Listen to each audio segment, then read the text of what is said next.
हमारे साथ महिला आयोग की अध्यक्ष श्रीमती अप्सरा जी हैं। हम इनसे बातचीत करेंगे। महिला आयोग में आमतौर पर महिला उत्पीड़न के कई मामले आते हैं, हालांकि इस दौरान कई रोचक मामले भी सामने आते हैं। एक फूफा 420 का मामला जो है वो सामने आया है। इस पूरे मामले को समझने के लिए हमारे साथ खुद अध्यक्ष हम उनसे बातचीत करेंगे।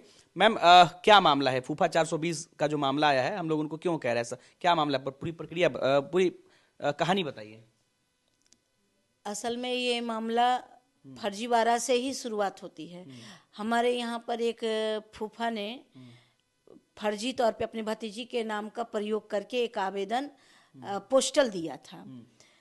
तो हमारे यहाँ निबंधित पोस्टल ही हुआ और वो पोस्टल आवेदन जो है फूफा ने आवेदिका जो है आवेदिका के हमारे यहाँ जो आवेदिका आई बाद में 7 तारीख को हमारे यहाँ वो आवेदन आवंटित हुआ। हमारे यहाँ पर दर्ज मामले में 7/11 की तारीख है। तो आवेदिका के मोबाइल पे व्हाट्सएप कर देते हैं फूफा कि तुम्हारे नाम से एक आवेदन महिला आयोग में गया है जिसमें तुमने कहा है कि तुम्हें 7 लाख रुपया में बेच दिया गया है और तुम 3 महीने से कैद में हो। तो ये सुन करके आवेदिका हतप्रभ हो गई, क्योंकि वो ना कैद में थी और ना उन्हें 7 लाख में बेचा गया था और ना ही उन्होंने आवेदन दिया था। तो आवेदिका आई, उसके बाद उन्होंने आवेदन दिया कि हमारे फूफा नहीं चाहते हैं कि मेरी शादी कहीं हो और इस तरीके से वो घटिया काम करते हैं और कर रहे हैं। बाद में हमारे यहाँ पर 27/11 को हमारे यहाँ पे फूफा, आवेदिका और होने वाले ससुर और उनके पिताजी चारों को बुला करके इस बात पे सहमति बनी कि फूफा जीवन में कभी भी आवेदिका को तंग नहीं करेंगे और जहाँ उनके पिताजी चाह रहे हैं वहाँ उनकी शादी होगी। ससुर जी भी ने कहा कि हमारे साथ कोई दिक्कत नहीं है, हम इन्हें बहू के रूप में स्वीकार करेंगे। और इस सहमति के बाद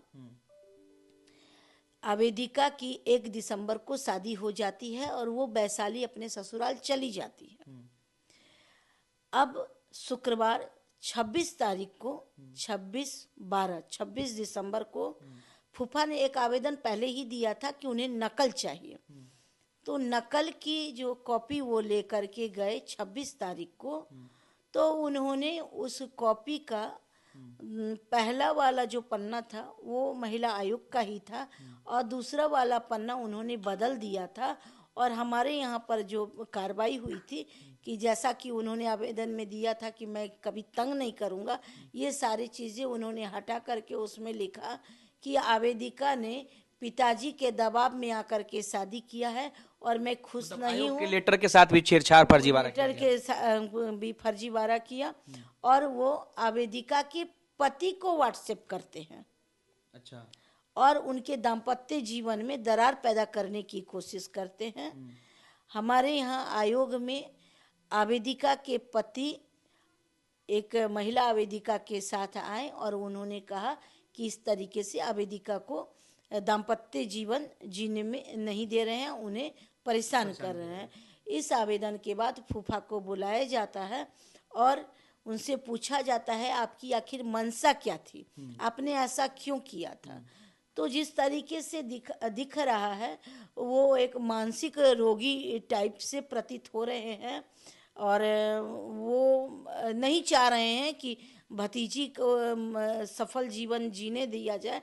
हम लोगों ने एसपी वैशाली को लिखा है, चूँकि ये वैशाली का मामला था और ये फूफा जो हैं पोस्ट मास्टर हैं, पोस्ट ऑफिस में काम करते हैं। तो हम लोगों ने मेघदूत भवन ये पटना सर्किल पोस्ट कार्रवाई करने की आप लोगों ने इसमें लेटर लिखा है? सख्त से सख्त ये फर्जीवाड़ा का इनके ऊपर केस बनना चाहिए।